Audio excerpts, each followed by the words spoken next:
coming. Today we're going to be discussing TPN management in the neonate in our unit. Our objectives are to explain safe ranges of TPN components, describe the impact of manipulating our TPN rates, recognize scenarios in the NICU where TPN should be evaluated for safety, and complete some basic TPN calculations together. Recently, in the last year or so, we changed our TPN management in that we started concentrating TPN, which is a term for when we write TPN at a lower volume with the expectation that there's going to be feeds or medications making up the rest of the fluid. This helped ensure that the baby sees all of the TPN. That's why we did it. When we implemented this, we did some case studies and found that they received on an average 0.9 grams per kilo per day more of amino acids. So it had a huge impact on their growth. But when we did that, we realized that it brought to light some safety issues in regards to the ordering rates of all TPNs, not just concentrated TPNs. So that's why we're doing this education. So the first thing, as I said, is going to be going through what are the components of TPN in their safe ranges. This is a list of all of the things that could possibly be in our TPN. So you can see that it's quite complex, and any of these ingredients could be potentially toxic levels for the babies. So that's why the decision about what to do with the rate can be complicated. Going through what normal ranges are for even the normal and then the advancement, because babies do not start on their max TPN. They cannot tolerate it. Their labs get completely abnormal. So what we do is we start at low levels and then work up stepwise using the labs to monitor the baby's response. So first is the energy providing components, amino acids, dextrose and intralipids. And so I indicate the starting amount for each of those things, and then, like I said, we go up by 0.5 to 1 for the smaller babies. The larger babies tolerate bigger increases, and then eventual goal for amino acids is 3.5 to 4 grams per kilo per day. The dextrose goal is 9 to 12 would be one range. There's a little bit of variability in that goal, but 9 to 12 milligrams per kilogram per minute. And intralipids goal for all infants is 3 grams per kilogram per day. Digging down into the glucose a little more, because as you guys know, these babies can have pretty wild glucose responses. We have a preterm, and actually there's a typo on that table on your copy. It should say milligrams per kilogram per minute at the top, not day. So preterm infants start at lower levels, and their general recognized minimum is about 4 or 4.5 milligrams per kilogram per minute to support brain function. So that's usually our minimum. Every once in a while we have to go even lower than that for a very sick micropreemie. We go up by 1 to 2. And here you can see there's a different goal and a max safe goal. And the term infants tolerate higher GIR levels. And then when we manage it, it's based on their glucose response. And lower, if they're normal, we can work up trying to meet their calorie needs. If they're high, we may have to back down and they're not getting great calories. Long-term goals are to keep their blood sugars less than 120 milligrams per milliliter. Is that right? Less than 120. It's been shown that it decreases our insulin sensitivity over time if we tolerate high glucose levels. Then moving on to your electrolytes and minerals. This is again starting at very low volumes. We make sure the babies make urine. They need to diurese. We want them to lose that excess body fluid, and if we give them a lot of sodium right away, it causes them to retain fluid, and that's not good for their lungs. Again, potassium can be dangerous at high levels, so we don't give them a lot of potassium right away. As they diurese, they lose a lot of bicarbonate, and so we give acetate. That's converted to bicarb in the body. And so these babies often require a lot of acetate in the beginning, almost so much so that we have a trouble meeting their phosphorus and calcium needs. They need phosphorus and calcium for bone mineralization, yes, but also to make ATP. And if they have a too low of a phosphorus, it's been shown to decrease their diaphragmatic contractility. So that's why we check phos levels, try to treat those. So we're often having to pick and choose what we treat first because we don't have them as much as we want to work with. You either do sodium chloride, sodium acetate, sodium phos, K chloride, K acetate, K phos. So you have to pick and choose what to provide. The tiny babies have what we call dumb kidneys, or inappropriate renal conservation. So they dump even if it's not in their best interest. So those babies, sometimes instead of giving the standard 4 milliequivalents, they get up to 8 to 12 milliequivalents if we get behind.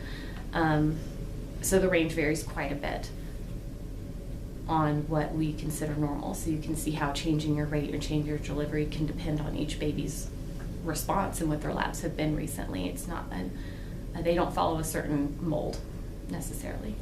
And then lastly, micronutrients. I'm not going to go through each one, but we have a multivitamin package and individual trace elements that we add at different levels based on recommendations. Some of these might be removed if they have some comorbidity like renal insufficiency or penile.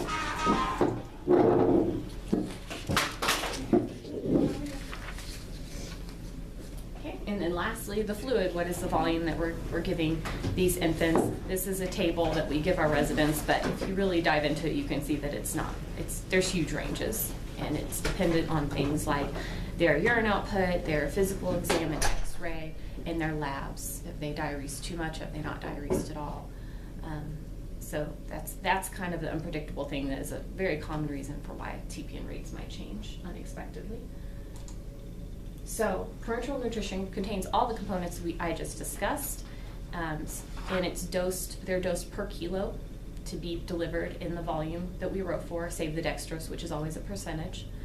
The complete dose is delivered when the TPN is run at the ordered rate for a full 24 hours. So any change in your infusion rate changes the percent that's actually delivered to the patient. So just kind of more of a visual, if you turn your rate up at 10 a.m. and it runs at higher the whole rest of the day, that much more TPN in the end is infused. So a common question that's come up as this has been addressed is that some nurses aren't sure where to find the TPN rate. So there's several places on your MAR, in the order itself, and then on the label on the TPN bag. The TPN ordered rate is there. What are some common reasons why the TPN order may change? You guys have, I'm sure, know this, but just to review. So the doctor changes the total fluid order, the enteral nutrition changes suddenly, maybe they go NPO. Medication drips are started or stopped or weaned or go up. Oliguria or polyuria, meaning it's going to affect the total fluids. Lab values, hyponatremia, hypoglycemia may change fluid rates. Then disease states like PDA or IDM. So PDA, sometimes we fluid restrict. IDM, their glucoses are low, so they're just cranking up the dextrose, and sometimes people forget that it's TPN. Feeding management and PO for intolerance and PO for decompensation, so the baby's just doing very poorly, desatting, and they stop the feeds. And then IV access, maybe they start an arterial line or lose an arterial line, or we lose central access, and so that changes what we're able to do. So, everybody get out your calculators.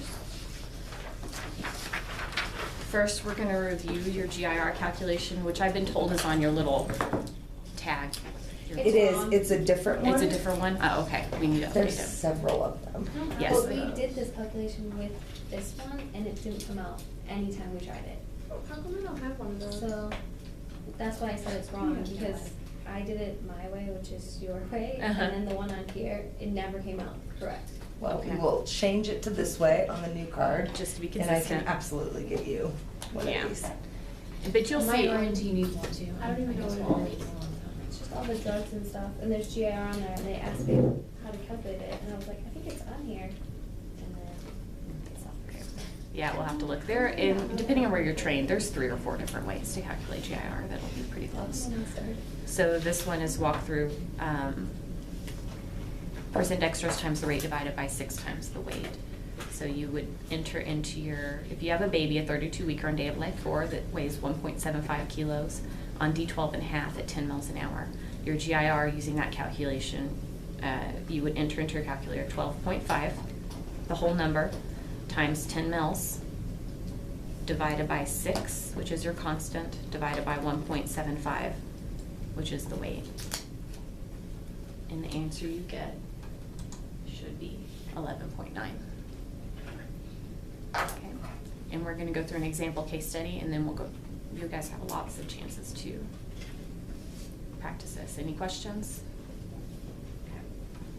All right, so here's an example case report, and there is a typo down on the left-hand side, the total fluid right here. This should say 3.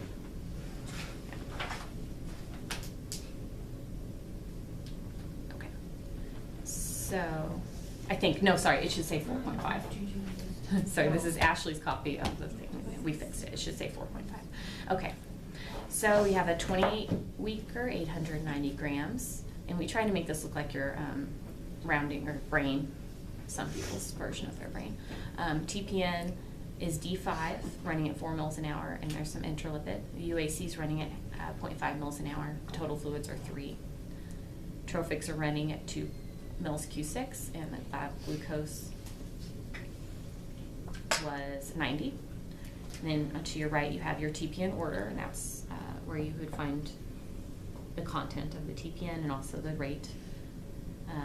You have a new order that says keep total fluids at 5.2 mils an hour. So they've changed their total fluid order to 5.2.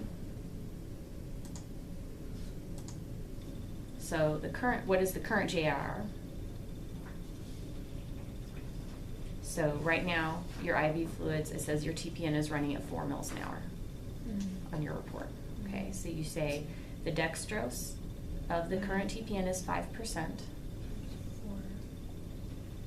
4 mils an hour, divided by 6, your constant, divided by 0.89, your weight.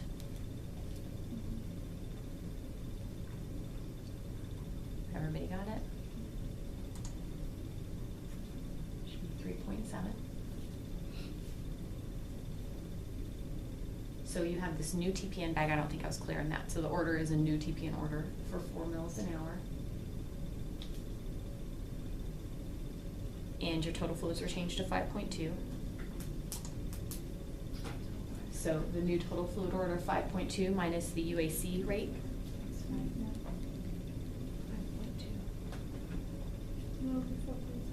Yeah, it's 4.7.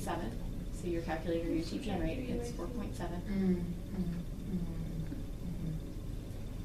So if you take your TPN order of 4 mils an hour and you run it at the new rate of 4.7, how much more of the baby's TPN will the baby see?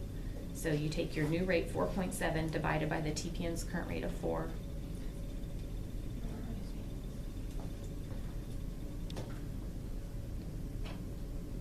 And you're doing a percentage.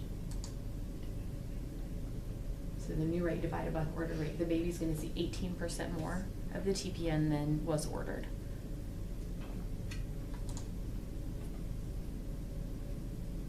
So looking at each component, what does that mean? Is that okay or not? 18% doesn't seem like that much, so maybe it's okay. So, oh, already clicked. Well, so you take your 4 grams per kilo of amino acids and times it by 1.18, or the 18%, right? 4 times 1.18. So baby will see 4.7 grams per kilo of amino acids, and our max goal is 4. So that's too much. Then the new GIR. So you take your 5% dextrose times the new rate of 4.7, divided by 6, your constant, divided by 0.89. Your new GIR is, does anybody have it? 4.4. 4.4.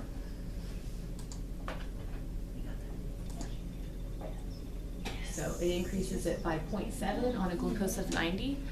And if you look back at the table on glucose management, that's fine. That's not too, the glucose is within normal range. 0.7 is a pretty modest increase of that part. Is fine. So is it appropriate to infuse a TPN with the new total fluid order? No. No. And that's because there's too much amino acid. Okay. All right, so let's just work through these case studies. That was our example. So we have case number 1. The baby has had their total fluids increase because they have polyuria.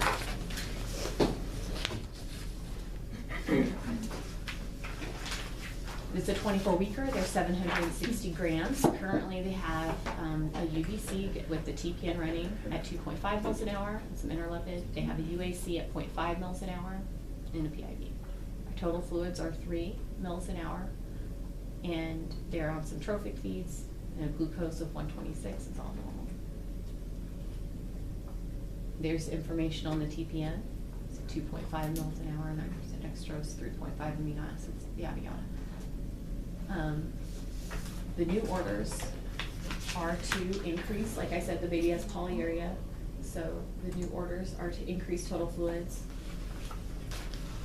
from 3 to 3.8. That's the new order. So we're gonna see how that changes things. First of all, what's the current GIR? 1.9. 4.9. Perfect. And the new TPN bag that's hanging, or sorry, not the new, the TPN bag that's hanging has an ordered rate of 2.5. right, right. And the new TPN bag rate will be 3.3. I have 3.8. Oh, sorry, no, 3.3, you're right.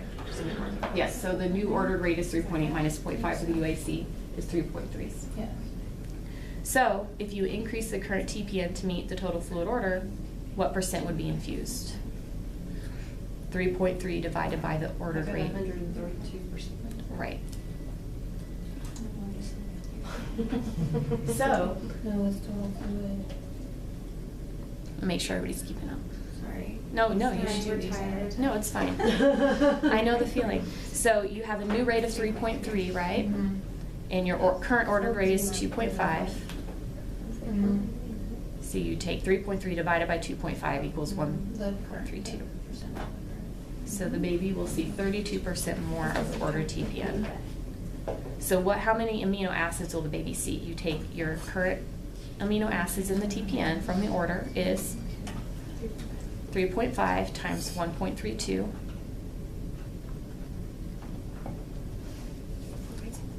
Shout it out if you got it. 4.6. Great. And our max goal is 4. Four. So that is a lot, right? Mhm. Okay, new GIR. 9% dextrose times your new rate that you just found is 3.3 divided by 6 divided by 0.76 kilos. 6.5. So that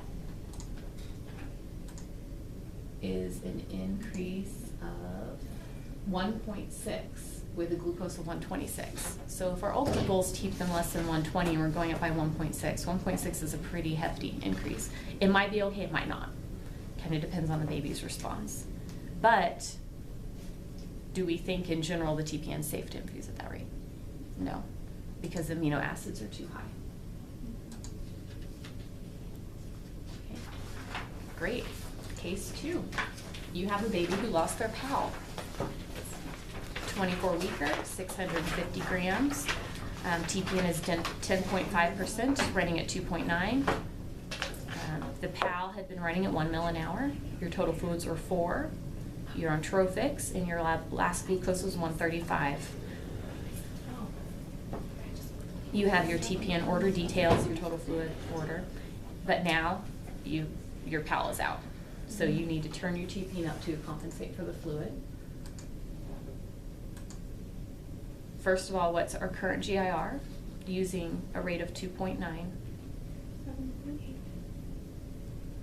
7.8. So 10.5% times 2.9 divided by 6 divided by 0.65 is 7.8 milligrams per kilogram per minute. What is our current TPN's ordered rate off the order? 3. Oops. The new TPN rate is what? So your total fluid, you've lost your PAL line. 3.9. Yes. So your total fluid rate of 4 mils an hour, I think I might have skipped over this, but yeah, the fentanyl is 0.14. You've got a fentanyl drip taking away a tiny bit, so your new rate's 3.9. So if you increase the TPN up to this rate, what's your new infusion percentage? So the new rate is 3.9. divided by the ordered rate of 3, the baby will see how much more.